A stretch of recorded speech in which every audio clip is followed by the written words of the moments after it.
Guys ఒక్కసారి ఈ video చూడండి, కింద ప్లే అవుతున్నది. ఎంతో మంది దీంట్లో ముస్లిమ్స్ ఎంతో మంది చేస్తా ఉన్నారు. కానీ ఇక్కడ బన్నును మాత్రమే ఎందుకు టార్గెట్ చేయాల్సి వచ్చిందంటే, గ్రేటర్ హైదరాబాద్ లో ఈ మాఫియా అనేది, ఫుడ్ మాఫియా అనేది చాలా ఎక్కువగా ఉంది. ఫుడ్ జిహాద్ అనేది చేస్తా ఉన్నారని చెప్పేసి మనం మాట్లాడుకోవాలి. ఎందుకంటే ఎవరినైనా కూడా ఒక దంద చేస్తా ఉన్నారంటే వాళ్ళు ఒక మ్యానుఫ్యాక్చరింగ్ డేట్ అనేది ఉంటది. సో ప్రతిదీ కూడా మనము నియమ నిబంధనలు పాటిస్తాం. మరి వీళ్ళకి సపరేట్ గా ఏమైనా చట్టాలు ఏమైనా ఉన్నాయా, లేకపోతే సపరేట్ గా వీళ్ళకి ఏమైనా రాజ్యాంగం ఏమైనా హక్కులు ఏమైనా ఇచ్చిందా అనేది మనం మాట్లాడుకోవాలి. ఎందుకంటే మన వాళ్ళు ఎవరైతే దందాలు వేస్తా ఉంటారో అన్ని కరెక్ట్ ఉన్నా కూడా కొంతమంది అధికారులు వచ్చి అంటే కొంత దురుసుగా ప్రవర్తించడం కావచ్చు, అట్లాంటివి చేస్తా ఉంటారు. మరి వీళ్ళని ఎందుకు క్వశ్చన్ చేయట్లేదు అనేదే ఇక్కడ ఉన్నటువంటి ప్రజల వర్షన్. చాలా మంది హిందూ బంధువులు ఎవరైతే సమ్మక్క సారక దగ్గరకు వచ్చే బంధువులు ఎవరైతే ఉన్నారో వాళ్ళంతా కూడా ఇవాళ బాధపడతా ఉన్నారు. ఎందుకంటే ఈ గ్యాదరింగ్ లో వీళ్ళు ఏం చేద్దామని వచ్చిర్రు అనేది ఖచ్చితంగా మాట్లాడుకోవాలి. ఎందుకంటే చిన్న చిన్న పిల్లలు తిన్నారు. కొంతమందితో మాట్లాడినప్పుడు గుండు పిన్నిస్లు వస్తున్నాయండి, గుండు పిన్నిస్లు వస్తున్నాయని చెప్పేసి వాళ్ళు చెప్తా ఉన్నారు.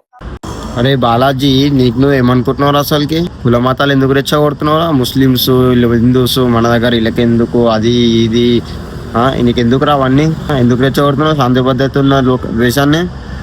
అరే నువ్వు చేసుకుంటున్నావు నీ పన్ను ఏదో వేసుకో, నీ కంటెంట్ కోసం, నీ టీఆర్పీ కోసం, నీ వ్యూస్ కోసం. నా మొడ్డల ఛానల్ నీది లంజోడక, నీ వాళ్ళు ఎందుకురా పబ్లిక్ ని మొడ్డలుపుతున్నావు? మా అక్కేలోడే నీ గుద్దలు అమ్ముంటే హైదరాబాద్ లో కూడా స్కామ్ అవుతుంది అన్నావు కదా. నీ గుద్దలు అమ్ముంటే హైదరాబాద్ లో ఏంటన్నా మ్యానుఫ్యాక్చరింగ్ డేట్ అడిగి చూపి గుద్ద వాళ్ళ ఒకటి పంపిస్తారు అడికెళ్ళి. అర్థమవుతుందా?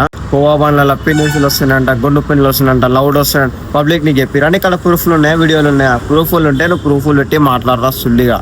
ప్రూఫ్లు లేని నువ్వు డైరెక్ట్ చెప్తా అంటే అలా కాదు పని, నీ గుద్ద వాళ్ళ కొడతారు. అదే బాలాజీ చెప్తున్నా, గుర్తుపెట్టుకో. మళ్ళా నీ నోటికి వచ్చినట్టు మాట్లాడు, ఇష్టం వచ్చినట్టు మాట్లాడు, కుల మతాలు తెచ్చగొట్టుడు అన్ని చేసినావు అనుకో, నీ గుద్ద వాళ్ళ కొట్టి నీకు ఎంతో లంజోడక చెప్తాను. నువ్వేం చేస్తావు? నీ గుద్దలు దమ్ము చూస్తాం మేము కూడా. నీ గుద్దలు దమ్ము ఉంటే హైదరాబాద్ లో చెక్ చేయను వచ్చి మ్యానుఫ్యాక్చరింగ్ డేట్ ఏదైనా షాప్ లో అడుగు, ఏదైనా హోటల్లో అడుగు. నీకు చూపిస్తే గుద్దలు అమ్మున మొగడు అయితే నువ్వు అడుగురా. నీ గుద్ద వాళ్ళ కొట్టి పంపించకపోతే అడికెళ్ళి పబ్లిక్ అప్పుడు చూసుకో.